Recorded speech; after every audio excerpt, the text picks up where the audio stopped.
Bismillahirrahmanirrahim. Assalamualaikum warahmatullahi wabarakatuh. Alhamdulillah, syukur kepada Allah SWT. Kita sekali lagi bersama-sama dalam kuliah ilmu kali ini. Dan hari ini kita nak cerita tentang peringkat taubat. Tuan-tuan dan puan-puan sekalian, taubat adalah wajib ke atas orang-orang yang menjalankan ibadah. Sebab ia diwajibkan ada dua. Pertama, agar kita taat. Ini kerana perbuatan dosa akan menghalang seseorang untuk taat, bahkan boleh menghilangkan pemahaman tauhid, hingga timbul perasaan untuk tidak mahu lagi berkhidmat kepada Allah, apatah lagi untuk melakukan kebaikan. Jika berterusan membuat dosa, hati akan menjadi hitam, gelap dan keras. Malah tidak akan ada kebersihan dan kejernihan serta ikhlas dalam melakukan ibadah. Jika Allah tidak memberikan rahmat, maka hati yang demikian itu akan terjerumus di dalam kekufuran dan kecelakaan. Sungguh aneh, macam mana seseorang itu akan taat sedangkan hatinya keras? Bagaimana dia hendak berkhidmat kepada Allah jika berterusan melakukan maksiat dan sombong? Dan bagaimana pula hendak menghadap Allah jika dia selalu berlumuran dengan kekotoran dan najis? Hadis Nabi ada menyatakan, bila mana seseorang berdusta, maka kedua-dua malaikat akan menyingkirkan diri, maka tidak tahan dengan bau ucapan dusta yang keluar dari mulutnya. Jika demikian, bagaimana lisan seperti itu dapat berzikir kepada Allah Azza wa Jalla? Oleh kerana itu, tidak menghairankan jika seseorang itu selalu berbuat maksiat, tidak mendapat taufik, hingga anggota badannya merasa terlalu berat untuk mengerjakan ibadah kepada Allah Azza wa Jalla. Jika kebetulan dia melakukannya, dia akan merasakan kepayahan dan tidak akan ikhlas. Ini disebabkan oleh dosa dilakukan di samping meninggalkan taubat. Benar jika ada yang menyatakan bahawa dia merasa tidak mampu untuk mengerjakan sembahyang malam atau berpuasa, ini menandakan bahawa dia sedang dibelenggu oleh dosa-dosa. Kedua, kenapa kita bertaubat? Kerana agar ibadah kita diterima oleh Allah Subhanahu Wa Taala. Ini kerana taubat merupakan asas untuk diterimanya ibadah, dan kedudukan ibadat seolah-olah hanya sebagai tambahan. Ibarat orang yang memberi pinjaman, dia tidak akan mahu menerima bunganya jika pokoknya tidak dipenuhi. Jadi bagaimana kita hendak menerima kebaikan sedangkan asas yang paling utama tidak kita laksanakan? Bagaimana hendak jadi baik jika yang halal dan mubah kita tinggalkan, sedangkan yang haram tidak henti-henti kita kerjakan?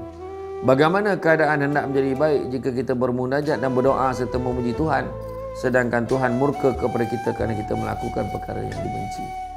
Demikianlah keadaan orang yang enggan meninggalkan perbuatan maksiat. Semoga Allah memberikan pertolongan kepada kita dalam bertaubat.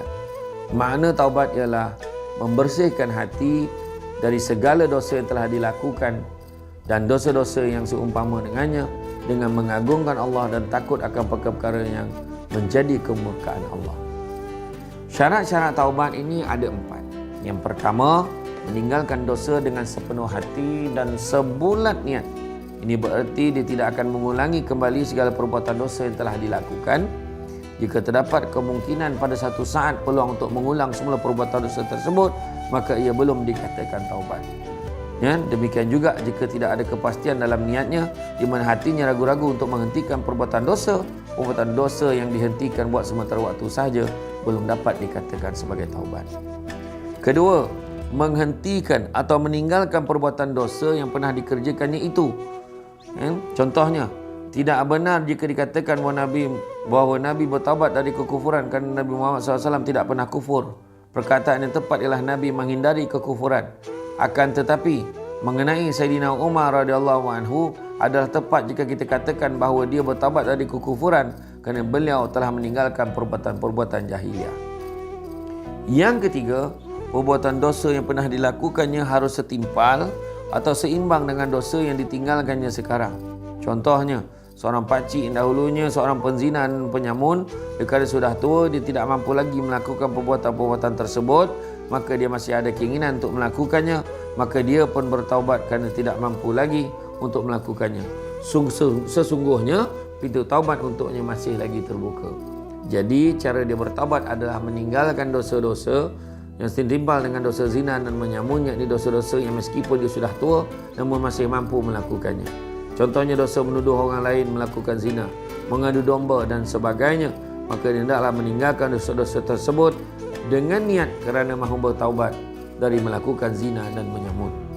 Dan begitu juga yang keempat, meninggalkannya semata-mata kerana nak mengagungkan Allah SWT, bukan kerana yang lain, tapi takut mendapat kemurkaan Allah serta takutkan hukuman yang pedih.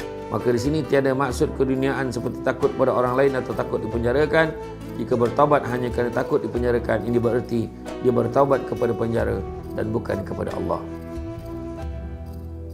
Kesimpulannya tuan-tuan dan puan-puan sekalian, taubat adalah semata-mata kerana takut akan kemurkaan Allah, bukan kerana takut dipenjarakan atau kerana tidak mempunyai wang.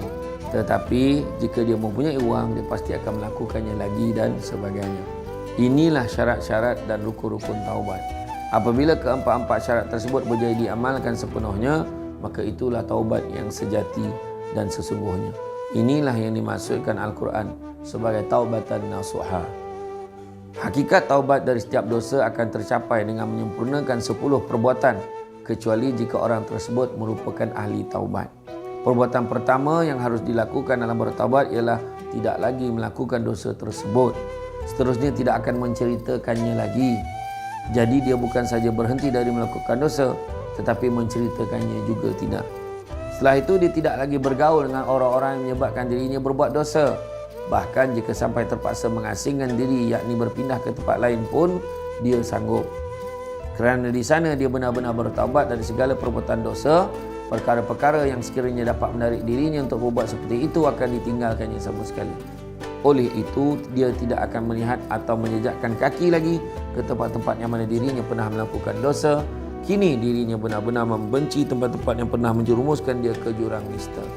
Oleh kerana sudah bertaubat, dia tidak mahu lagi mendengar perbincangan mereka mengenai perbuatan maksiat yang akan menjauhinya atau menutup telinganya kerana terlalu membencinya.